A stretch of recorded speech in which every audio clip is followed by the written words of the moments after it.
everyone. All right, so we'd like to start by introducing our guest here. So we have Dr. Clodagh Reid. Dr. Reid received her Bachelor of Technology education in Materials and Engineering Technology from the University of Limerick, Ireland in 2017. She went on to complete her PhD in Engineering Education at the Technology University of the Shannon, Midlands, Midwest, Ireland in 2022. She's currently an assistant lecturer in technology education at the same university, and she has a total of 14 publications. We're so lucky to have her here today to discuss the article examining the relationships between spatial ability and cognitive load during complex problem solving. This study assesses how a person's spatial ability relates to their cognitive load. They did this by getting participants who are engineering students in their first and third year of their undergraduate degree to complete 2 rounds of testing. The first involved 2 complex problems. They were told to indicate the level of mental effort experienced when solving the problem. The second testing involved a series of spatial tests to obtain a measure of spatial ability. These were then compared to help measure the relationship between spatial ability and cognitive load experienced during the complex problem solving. The study concluded that there was significant relationships identified between complex problem solving performance, spatial ability, and cognitive load. Participants with higher levels of spatial ability had significant better complex problem solving capabilities, as they solved the problem in less moves and time than individuals with lower levels of spatial ability. They also found that participants with higher levels of spatial ability experienced less overall cognitive load than individuals with lower spatial ability. This is really interesting and will be really useful for the future of STEM education. We're now going to move on to the question portion of the interview. So our first question is, as stated in the article, students who experience higher cognitive load had poor complex problem-solving performance. Would you expect, or would there be a similar effect if students were faced with a less challenging task, or would you expect more for students to have higher complex problem-solving performance? Yeah, so guys, thanks for having me. Really excited. So to answer your question, I think on an initial level, I would speculate probably not, so that you probably wouldn't see that same interaction there. Because if they were solving an easier problem, there would be less cognitive demands on them. And it depends on the difficulty of the task as well. So there's a lot of different mitigating factors into that and what would influence the outcome. But on an initial level of if it was an easier task, I would expect to see less of a relationship there. But it could be that less cognitive load was experienced because they had the skills to solve the problem or had acquired those skills over time. But again, something like that could be mitigated by, say, their spatial skills, or if it was a slightly different task, their knowledge of that or the background of that problem. So, and some might say probably not, that you may not, but this is just one initial study, very small one in the pond. So that would need a lot more investigation around it. Absolutely. So our second question here would be, what techniques can students directly and indirectly apply that would be effective for developing spatial ability in the classroom? So there are so many out there, which makes it fantastic for us because spatial skills are a known predictor of success in STEM and can be applied in other disciplines. So for us at a really basic level and at a young age, which is probably what, depending on age appropriateness, we can engage with, say, building blocks or Lego and spatial aspects around that, or we can look at we can be direct, have direct approaches where we're using very spatially orientated or specifically designed spatially orientated tasks for students to engage in. But on a more simple level, what we can do is encourage the use of spatial language in the classroom and visual imagery, and encourage students to rely on that. So to challenge themselves and engage in that more often. Mm-hmm. There was also a spatial training intervention developed by Cheryl Sorby. So that can be run in a semester-long experience. So there is a workbook with that, and that students engage in those activities. But then there are also building blocks with that to supplement those activities. So we can look at these really strategic ways of doing it.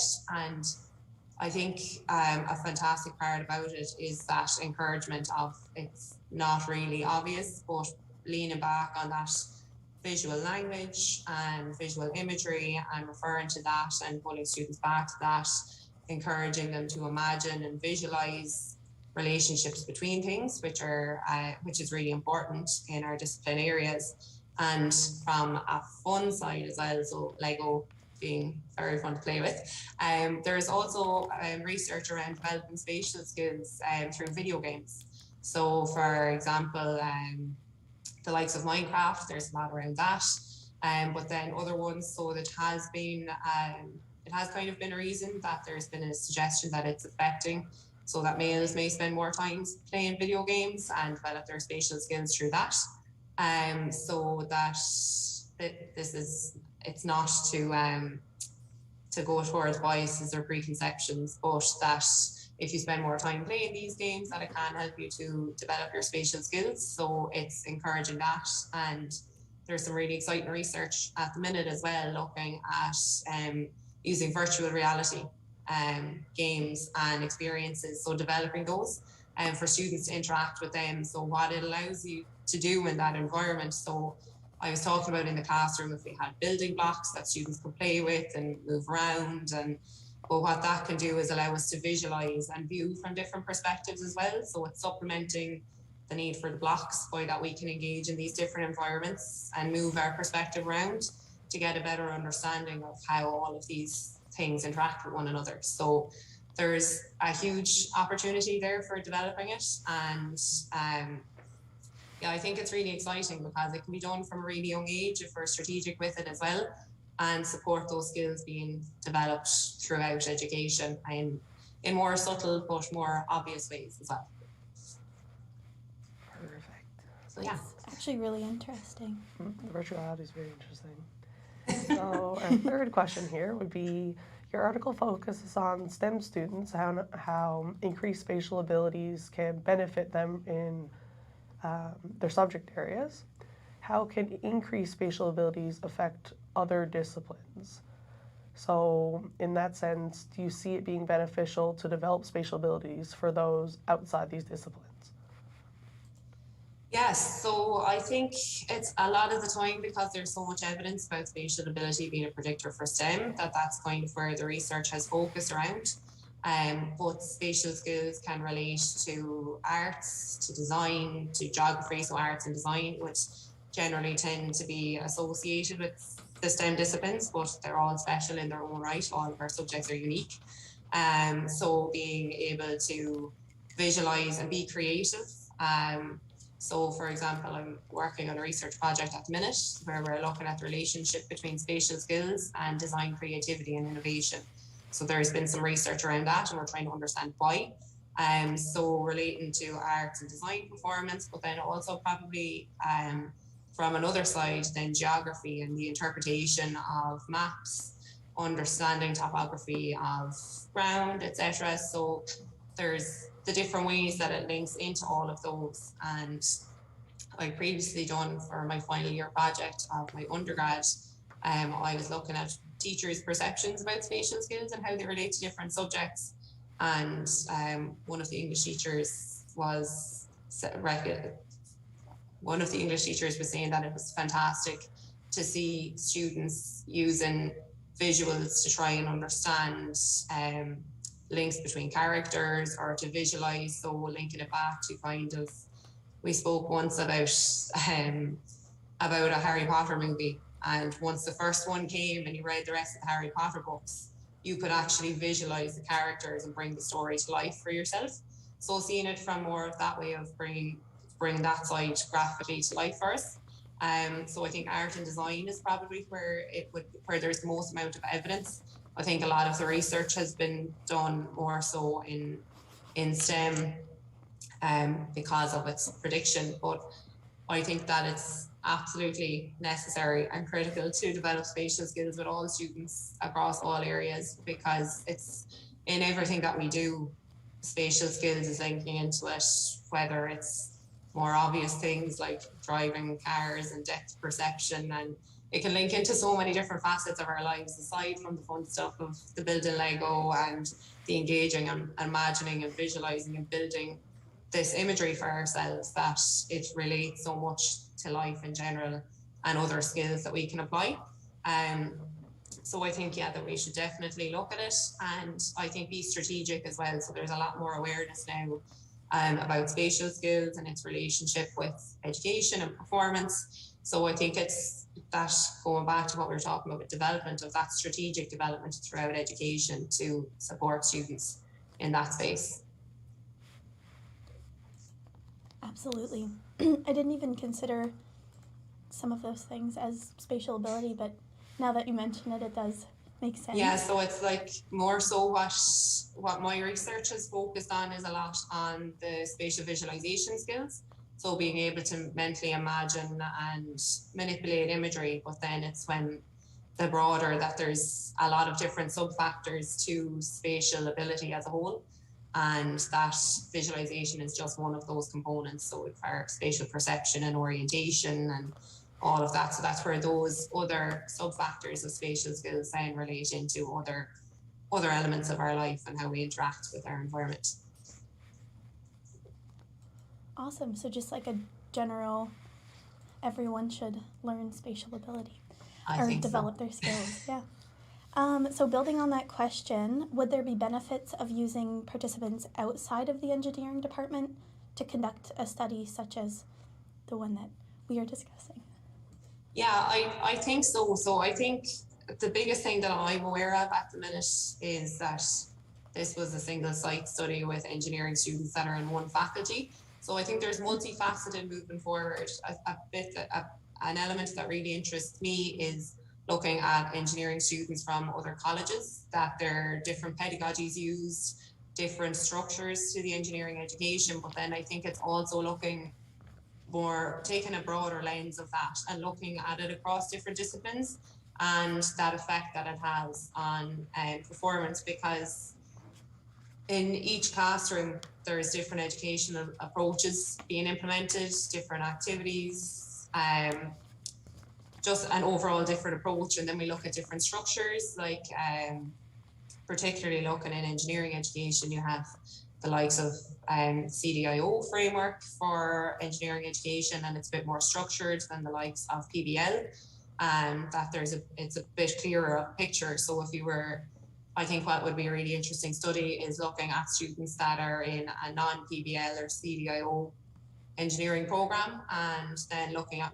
students in the others. But then I think it's also bridging across faculties and not just engineering. I think it'd be really interesting to look at if we even went down the route of the other subjects within the STEM acronym, and then beyond as well. So understanding how that interaction, there's a lifetime's worth of research there for a lot of other people from that lens. But there's just so many different opportunities. And to be honest, I don't know that the same results would come back out, or that the same findings would be there, because like that, it's just one environment where there's an approach across faculty of how the engineering is delivered. Obviously, each of us as educators have our own different approach, but there's an overarching system there. And I think that'd be really interesting to look in another system.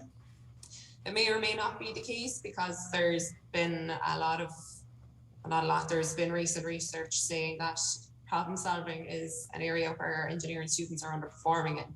So I think it would take that lens to look at, but then also compare from a comparisons perspective. If we had students from arts or other disciplines, and if we found that that same relationship wasn't there, or that there was more of that the problem solving skills were more advanced for those students, then we could look to what pedagogies they're enacting, how they're engaging students, their different approaches, so that we could look to learn from that. So I think there would be significant value from going beyond the engineering scope but I don't know if that would hold. I think it'll be an interesting one, I think, for sure.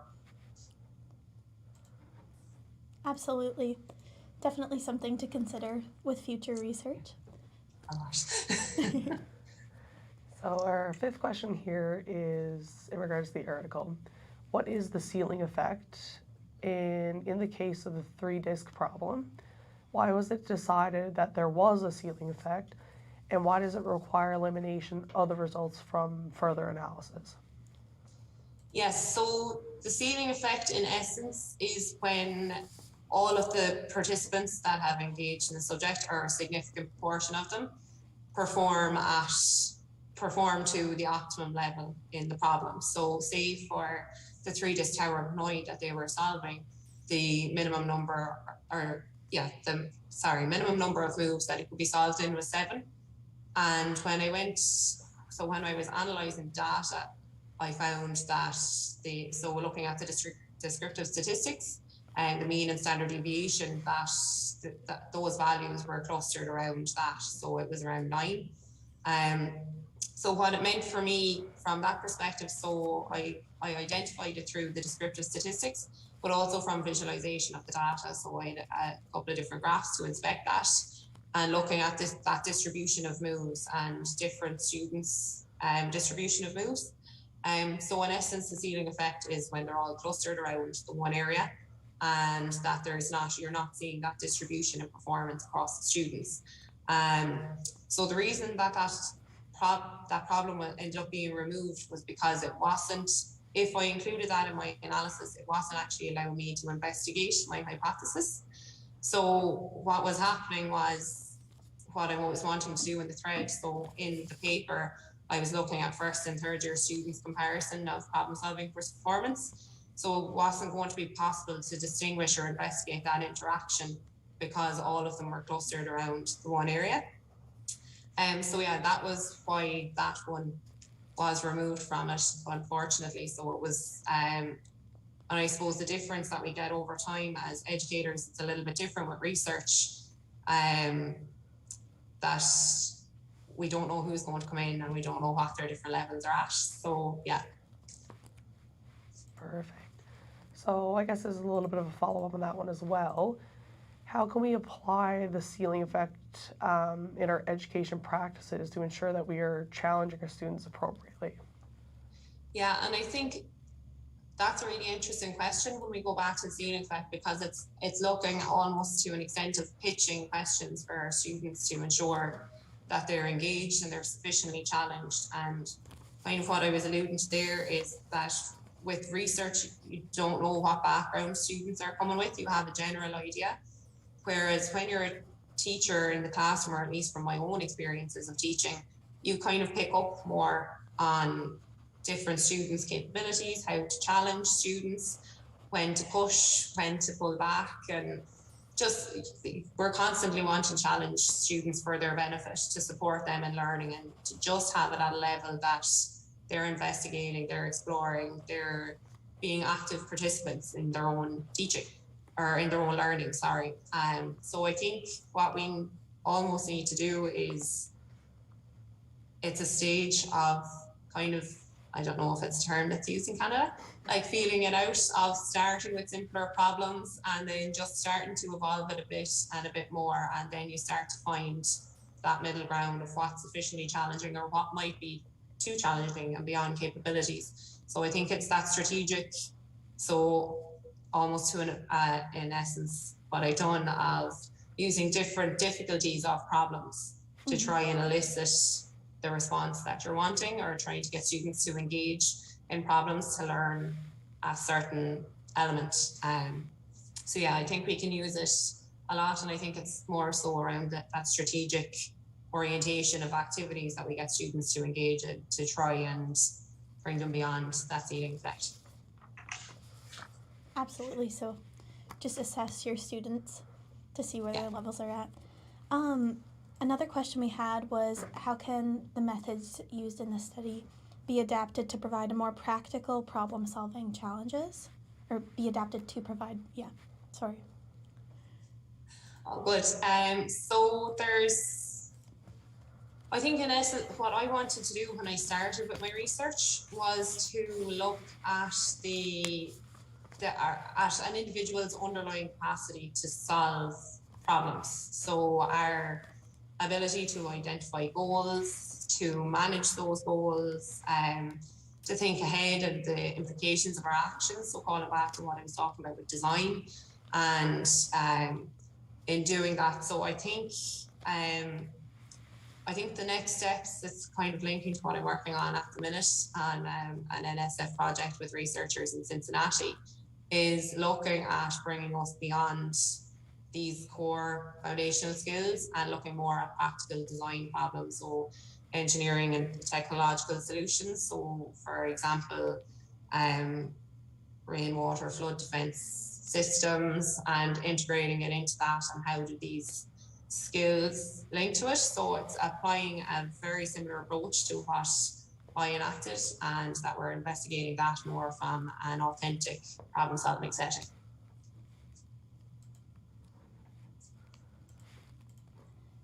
Would you expect a strong correlation between the students who did well on like the tests and the studies and those who would do well in everyday situations? So in a more authentic problem, I would tentatively say yes. So as I'm working on it at the minute, it was something, so that's just from initial insights of what we're getting out in the research. So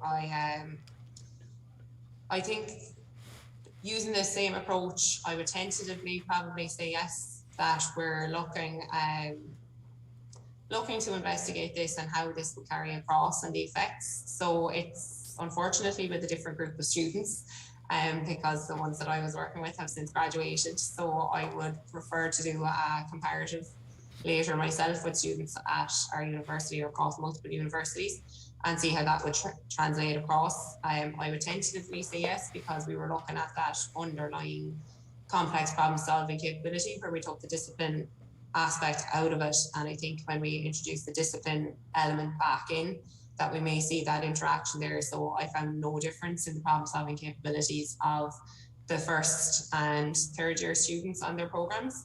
Mm-hmm. But I think if we introduce that discipline aspect, that you might see that there, and that you would possibly still see that interaction with the cognitive load element of it as well.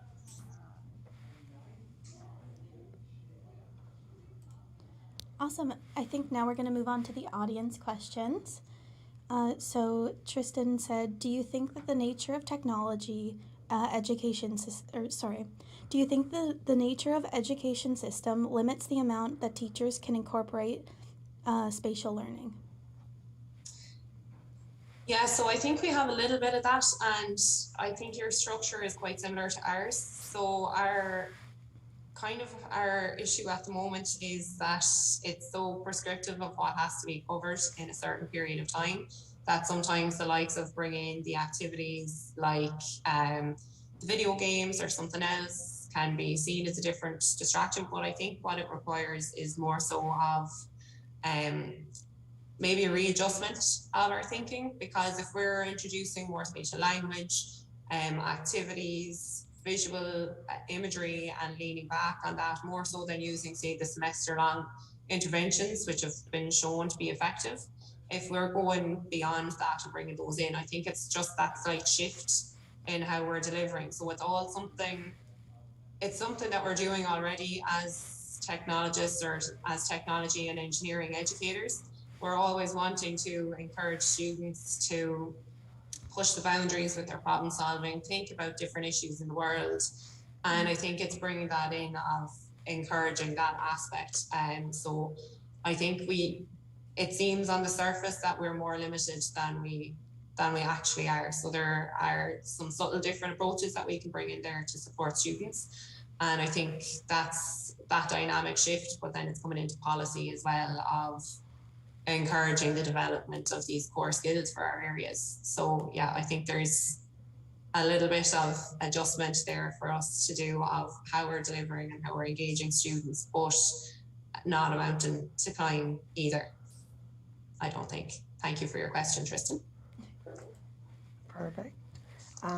Tristan has a second question here. So Due to Oh, its Kristen. due Sure. to its spatial undertones and its gradual or scaffolding nature, do you think that having students engaged in the design process might have a positive effect on limiting cognitive load or overload? Okay, that's a really interesting question. So I think, so if we step back, so we have spatial ability is sometimes spoken about as spatial ability and spatial skills, and that the skills can be developed, or if we different skills that we can enhance and support students with. Um, so from the perspective of the cognitive load and the design process, I think if we work with this throughout education and adapting it and ingraining it in what we're doing with the design process and investigating how spatial skills, I think over time, as we develop spatial skills, so from the project I'm working on at the minute with the spatial skills and design creativity and innovation, that we're looking there of that relationship with design, but also reducing the cognitive load as students engage in that process. And I think kind of with anything, the familiarity of engaging in a process over time repetitively starts to, or going through that process, the thinking, I think, so where the context of the design problem sits then is the effect that we would have from a knock-on in that, of that if the context is unfamiliar or if you're introducing a new component, that then is when you're looking at cognitive load. But I think for sure that from the research that's out there at the minute and the interactions between cognition and our performance and design, I think design problem solving is a fantastic medium to investigate this. But I also think that it's a huge opportunity for us to develop spatial skills through, because the process of design is so iterative and we're constantly evolving and looking at different perspectives and approaches and different solutions. So I think that these could go hand in hand for spatial skills and cognition and cognitive load, more importantly. And yeah, moving on to performance. But I think it's going to be really interesting over the next couple of years as research continues to advance in the area and understanding more of that interaction and why that we can look to support students in managing that cognitive load as they engage in more challenging design activities. Thank you so much for joining us today. Not at all. I think that was really helpful and really interesting, kind of seeing how all of the disciplines would be involved and like how the results could vary and looking into it in the future. But we're really glad to have had you, and we really appreciate you coming on with us. Not at all. It's been fantastic.